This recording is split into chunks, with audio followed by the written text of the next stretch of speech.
Franck Dubosc, bonjour. Bonjour. Vous êtes en tournée avec votre spectacle. Franck Dubosc se prépare à l'état sauvage. Ce sera à Genève, 8-9 novembre, théâtre du Léman. On va parler de ça, parler de votre parcours d'humoriste. Novembre, ce sera un cap pour vous? Oui, j'arriverai chez vous à 50 ans, Ouais. effectivement. J'en ai encore 49, et puis le 7 novembre, j'en aurai 50. Le lendemain de vos Mais chut, 50 ne ans? le dites pas, Non. n'enregistrez pas ça, Non, surtout. c'est secret. Je veux que personne ne le sache. Bon, cheveux blancs, c'était votre marque de fabrique depuis toujours? Oui, j'allais dire hélas, parce que ça fait très longtemps que j'ai les cheveux blancs, et j'ai dû commencer à les avoir à 27 ans. Je me souviens, mes premiers castings, j'avais pris du Récil à ma sœur, et puis je mettais ça pour faire... Sérieux. pour teindre un petit peu le Ouais. blanc. Bon, ça faisait que j'avais les cheveux noirs et marrons, j'avais deux couleurs. Quand même 50 ans, c'est un cap? Ben, comme je le dis dans le spectacle, j'ai 32 ans hors taxe, Ouais. en fait, et j'ai pas tout déclaré.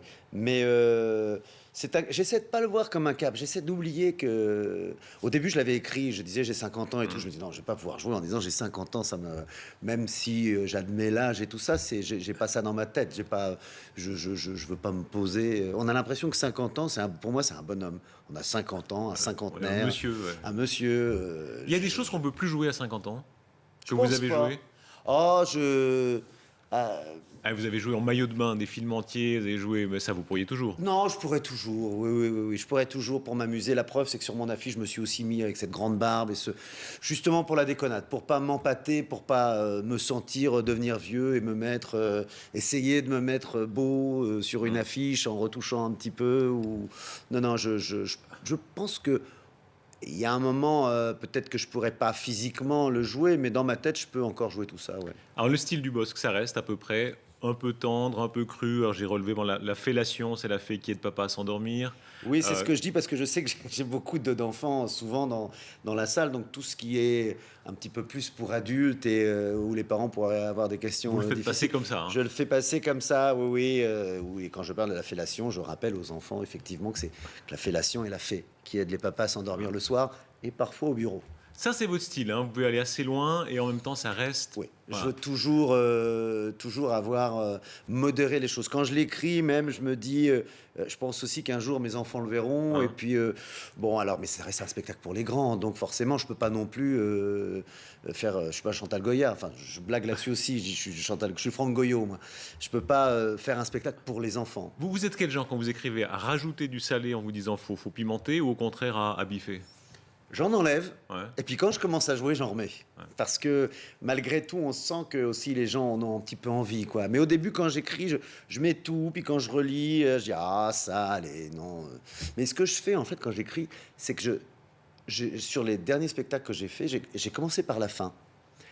Et chacune de mes fins sont soit des lettres ou une lettre au public sur le dernier, ou une lettre à ma maman, ou une lettre à une amoureuse. Là, je fais une lettre à mon petit garçon, enfin mes petits garçons, parce que en écrivant, j'ai fait une deuxième grossesse, donc il a fallu que je transforme le tu en vous. Et cette lettre, j'y mets de l'émotion, j'y mets des choses vraiment qui me tiennent à cœur.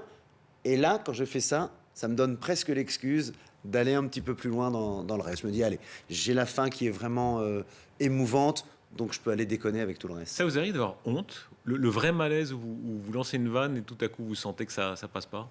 Honte, non. Honte d'avoir écrit quelque chose et puis de me dire, je vais pas le jouer. Oui, ça peut arriver. On peut se dire, oh non, ça non. Mais honte au moment où je le joue, non, parce que c'est choisi. Et disons que je peux me dire, tiens, je me suis trompé. En général, je le sais quand je suis allé trop loin et j'essaie de pas le dire parce que... non, j'essaie de faire très attention. Quand vous retranchez. Il y a eu le drame de Koh Lanta, mort pendant le tournage. Paf, vous avez enlevé J'ai recoupé, ouais. Ah, j'ai coupé sans 7 hésitation. pages. Sans hésiter. Non, j'ai coupé pour deux raisons. La première, c'est que, bon, comme j'allais jouer en même temps que le drame, c'était donc avant les vacances, j'allais jouer en même temps que le drame. Donc pour les gens, c'était difficile de faire de l'humour avec ce truc qui reste dans la tête. Et puis ensuite, je me suis dit, ils arrêtent l'émission. Donc moi, je vais jouer un spectacle pendant 2-3 ans et l'émission sera plus à l'antenne. Donc, ça veut dire vous êtes gentil, vous êtes vraiment gentil? Ah, c'était pas par gentillesse spécialement. Non, je suis pas un vrai gentil. Je suis pas. Vous êtes un pur salaud, en fait, ça que vous voulez dire. Non, je suis pas un pur, mais non, je suis gentil à l'intérieur, mais j'ai envie quand même de l'arrêt de mon sketch sur Koh Lanta et pas, c'est pas par un immense respect. Ce serait des magots, quoi. Vous les voyez quand même, ces humoristes dans votre métier, tout le monde les connaît, qui sont très sympas dès que les lumières s'allument, qui sont infects Ah mais j'en derrière. connais. Moi j'en ai. Alors, Je me qui suis est-ce fait qu'on peut allumer. citer, alors? Je vais pas en citer, mais Allez. j'en Oh, connais oh, avec qui on est copains, on sait, et qui en face comme ça vous allume et vous faites des yeux comme ça. Vous dites, mais pourquoi au nom de quoi? Au nom Bon, moi j'aime on pas peut la être méchanceté. drôle et méchant ou avoir. On a tous vu des documentaires sur Louis de Funès, par exemple, qui hors caméra était quelqu'un d'assez austère. Hein. Oui, mais dedans, Dur. il jouait des personnages méchants, mais Ouais. drôles parce qu'on se moquait de lui, parce que moi je trouve que oui, on peut être drôle et méchant. Il y en a qui me font rire, hein, mais je trouve que la méchanceté face à quelqu'un de ciblé, c'est assez, ça peut faire très très mal. Ça peut faire rire tout le monde. Je sais que moi dans mon spectacle. Dans chacun de mes spectacles, j'ai toujours eu un petit moment sur une fille qui s'appelle Sandy, qui est une. Qui est grosse. Je dis qu'elle a 110, qu'elle fait 110 kilos. Je peux vous dire que dans ma tête, elle fait bien plus que 110 kilos, parce que 110 kilos, finalement, c'est assez fréquent. Enfin, c'est plus fréquent qu'on peut l'imaginer. Sur les Et- femmes grosses, vous êtes très méchant. Vous avez Voilà. aussi le gag de Et je m'en l'hippopotamus. veux. Oui. Où on dit on peut pas aller. Voilà. Oui. Non, je dis si la jeune fille est un peu ronde, évitez l'hippopotamus pour aller dîner. On peut pas se retrouver en face d'elle avec un hippopotame qui rigole sur le menu. Ouais. C'est pas très sympathique, mais en même temps, je tape sur les garçons après, derrière, et puis je le dis. Après, je croise Sandy et je dis que je regrette un peu tout ce que j'ai fait avant. Je le dis pour mieux m'en moquer, mais effectivement, je suis pas fier de moi quand je le fais. Mais il se trouve que très souvent, celles qui rigolent le plus, ou qui viennent à la fin, sont des filles, justement, bien en chair, bien rondes, et c'est vrai que j'oublie tout ce que j'ai dit. C'est un peu méchant dans le spectacle. Et puis, je m'en veux plus à moi, effectivement, parce que moi, l'excédent pondéral, c'est pas un drame. Mais Vous êtes aimé, je quoi. me tape parce que c'est vrai que c'est pas très gentil, Une malgré tout. tournée de Franck Dubosc, c'est un spectacle. Les gens viennent vous demander des autographes. Oui. Vous consacrez du temps à ça. Toujours, après un Voilà. spectacle, je fais toujours une séance. Et ça dure, hein. Parce que beaucoup, il y en a qui filent et qui veulent surtout pas entendre. Vous, Non, vous mais êtes moi là, j'y vous êtes tiens, disponible. C'est fatigant souvent, mais je trouve que c'est le meilleur. D'abord, ça fait partie aussi du. Si on vient voir un spectacle, ça fait partie du package parce qu'il y a des gens, ils viennent pas tous les jours au spectacle, ou parfois c'est leur première fois au spectacle, ou ils y vont une fois par an, ou c'est Vous cher devez vous d'aller au forcer spectacle. parfois à être sympa, franchement.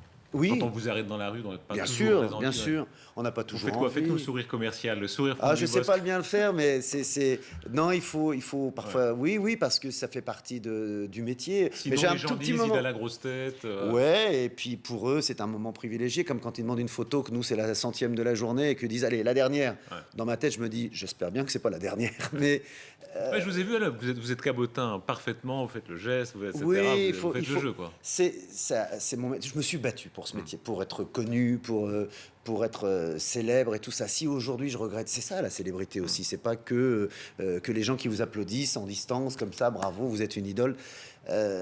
C'est pas que ça, c'est tout le reste. La C'est- célébrité, effectivement, ça dure depuis quand même beaucoup d'années maintenant. Vous êtes au musée Grévin, je crois, par exemple. Oui. Comment vous êtes? Comment elle est votre statue au musée Ben, je Grévin? trouve que déjà moi j'aime pas mes cheveux, mais alors les cheveux, elle est tout le temps. Quand on m'envoie des photos, je regarde toujours les coupes de cheveux et je retéléphone à qui de droit pour aller me recoiffer au musée Grévin.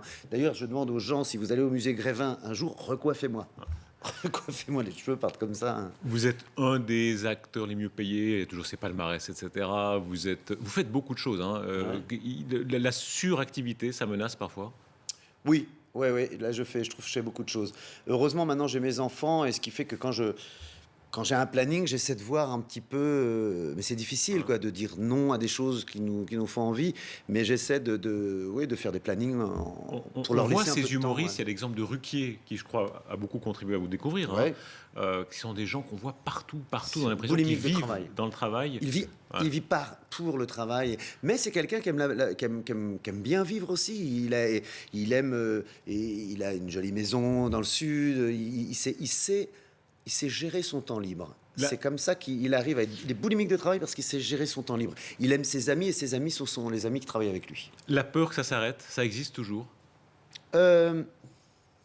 Moins depuis que j'ai des enfants, mais c'est la peur que ça s'arrête sans que j'ai décidé. Ouais, ça c'est. On a envie de durer, on a envie de. Mais c'est même pas que ça s'arrête, c'est que ça diminue. Ouais. C'est ça. Plus on monte, plus on sait qu'on va redescendre. Hein. Plus la montée, c'est comme le vélo. Hein. derrière une montée, il y a une descente. Mais c'est... La jalousie, comment ça se gère Les artistes en général sont très jaloux. Hein. Ouais. Alors vous n'avez pas la réputation de l'être particulièrement, mais quand vous voyez un jeune Je suis humoriste qui envieux de certains. apparaît... Ah non, je suis sur les jeunes. Non, non. Par exemple, vous voyez, je viens de tourner un film avec Kev Adams. Kev Adams, c'est le petit jeune qui monte très très très fort, qui est dans le film, qui était dans le film L'épreuve. Et puis on a tourné donc un film qui s'appelle Fiston tous les deux. Je suis ni envieux ni jaloux de son succès. Je regarde ça avec beaucoup de passion parce que je me dis, il en a encore tellement à vivre devant. Maintenant, on peut être envieux des copains. Moi, j'aimerais bien avoir un Oscar comme Jean Dujardin, avoir un film qui a un gros succès comme Omar Sy. J'adorerais ça. Mais c'est envieux, c'est pas jaloux. C'est parce que j'ai ma petite part de succès à moi, donc ça va.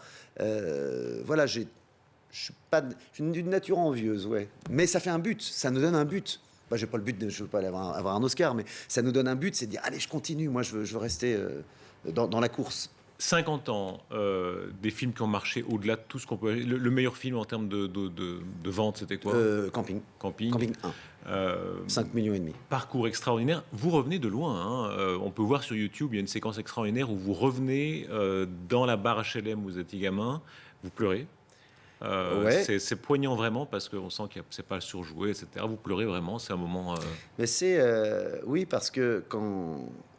souvent, ma mère habite toujours à Grand-Quevilly. Là, on habitait dans la banlieue un peu populaire, enfin très populaire de Rouen. Un vrai HLM. Hein. Ah, c'est les vrais HLM, c'est la vraie zone, on appelait ça des UP, la zone à urbanisation prioritaire. Je sais plus, à l'époque, on n'appelait pas ça les cités, il y avait d'autres noms.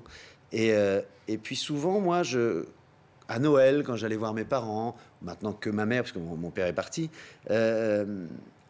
souvent avec ma voiture, je roulais, je repassais dans le parking où je jouais, tout ça me semblait tout petit. C'est marrant parce que j'avais l'impression de traverser la route, elle était très large, et puis finalement, quand on passe en voiture, elle est moins large. Dans le parking, je tournais comme ça, et puis quand on est arrivé avec l'émission et avec les caméras, ils m'ont dit, vous voulez aller faire un tour dans votre ville à Grand-Quevilly? Oui, j'ai dit, venez, je vais vous emmener. Et là, on est allé jusqu'à chez moi, je me suis dit, j'avais une excuse pour y aller à pied. J'aurais pas osé y aller à pied dans l'immeuble comme ça.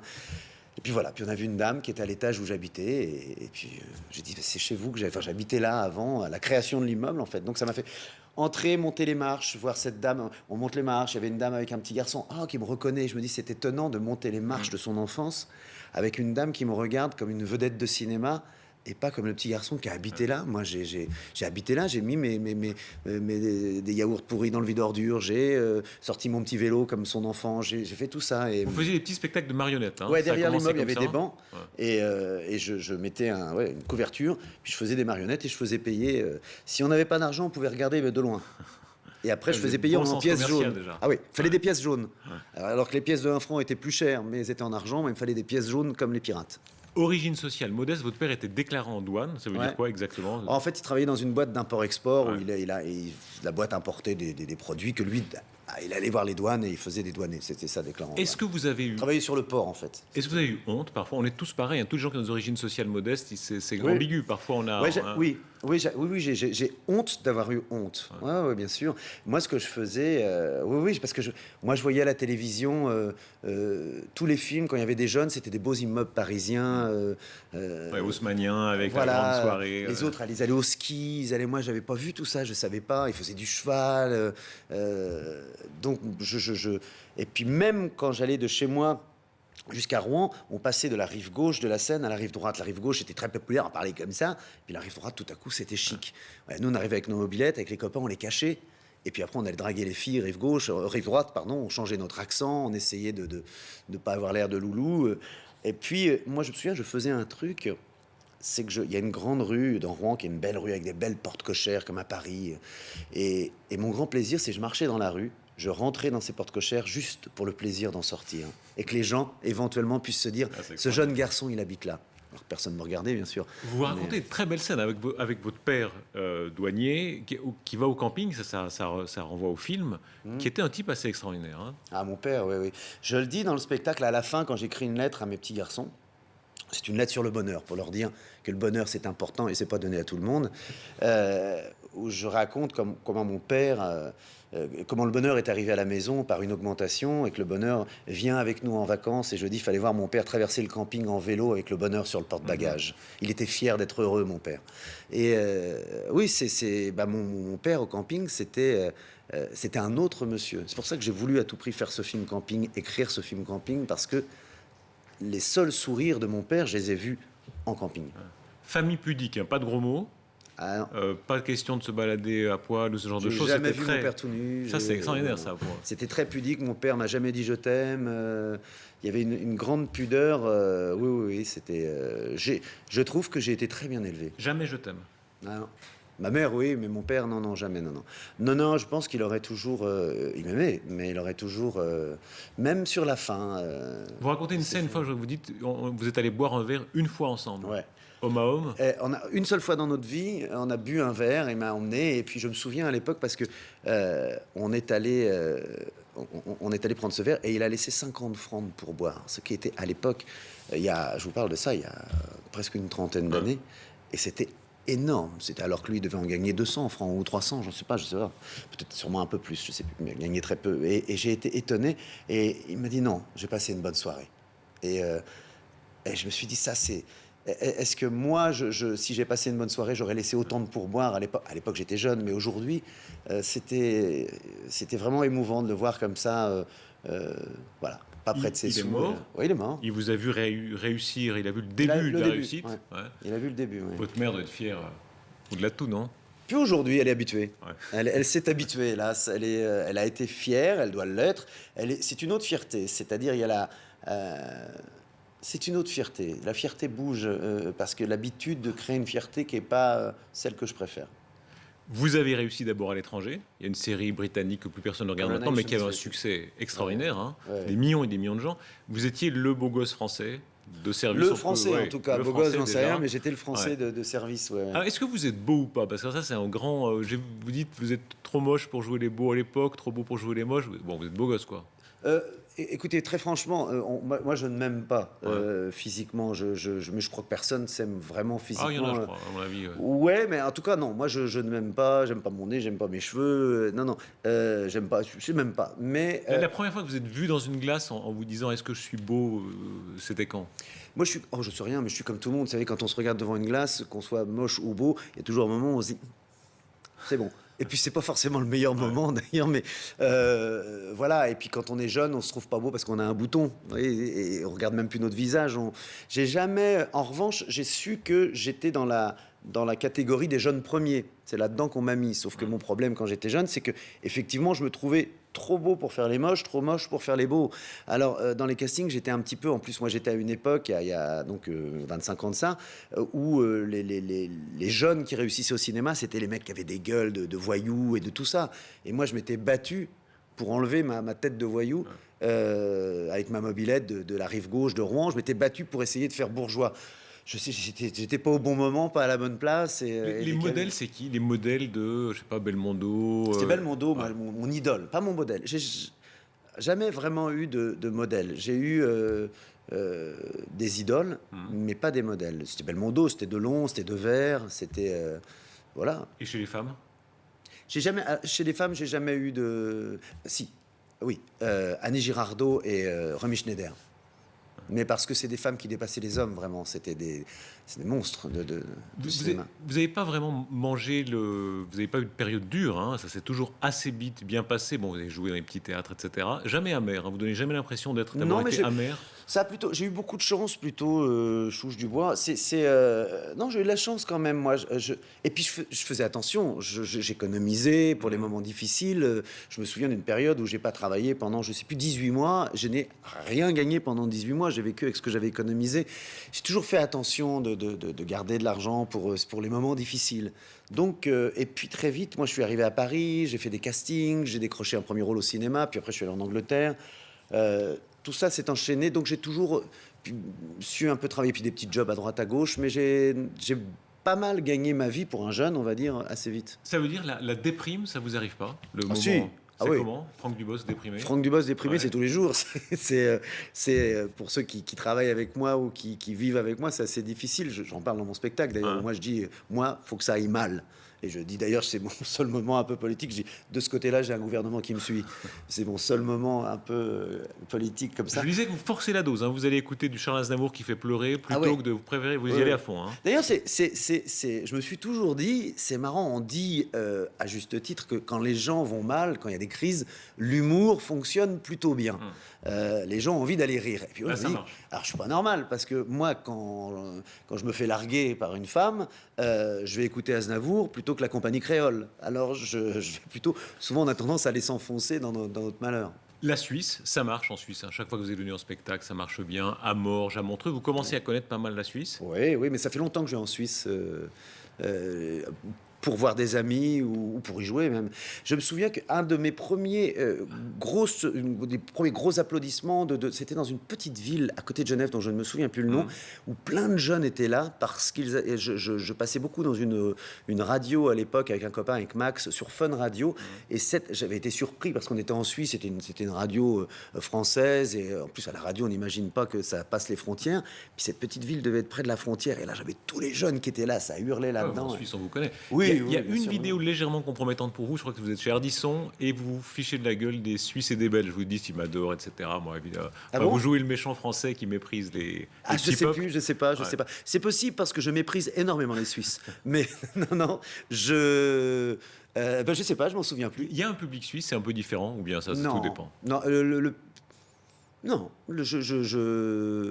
je trouve. Moi, j'aime bien aller jouer comme ça dans des pays où il y a des petites différences parce que ça me permet de ramener des choses. Et puis les gens apprécient aussi ça parce qu'ils savent très bien que on est à côté, on est cousins, on est proches, mais il y a des petites différences entre nous Français et vous Suisses. Donc je joue avec ça. Non, puis j'ai toujours bien rempli les salles et puis je me suis toujours bien amusé. À chaque fois que je suis venu en Suisse, j'ai vraiment. L'argent suisse, les banques, vous jouez pas trop là-dessus, Tout petit peu. Ouais. C'est vraiment.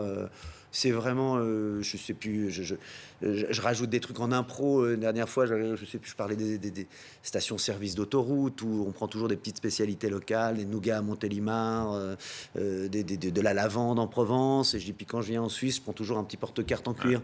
C'est des petites choses, mais j'en fais pas. Non, j'en fais pas. Il y a toujours un moment où on joue avec les chiffres aussi, les 90 et on joue avec ça. Mais j'essaie de pas trop enfoncer le clou parce que ça va, ça a été tellement fait. Franck Dubosc se prépare à l'État sauvage, 8-9 novembre à Genève, Théâtre du Léman. C'est chaque soir pareil, vous arrivez à redonner la même énergie chaque soir? Oui, même quand on est fatigué, parce que c'est le public en fait qui, c'est vraiment comme si on remettait le plein dans une voiture et ça repart. Ouais. Oui, chaque soir. Même il y a des jours où on est fatigué, on se dit oh là là, faut y aller ce soir, et puis on rentre sur scène et paf. Eh ben, on ira vous voir. Merci beaucoup, Franck Merci Dubosc. beaucoup. Merci.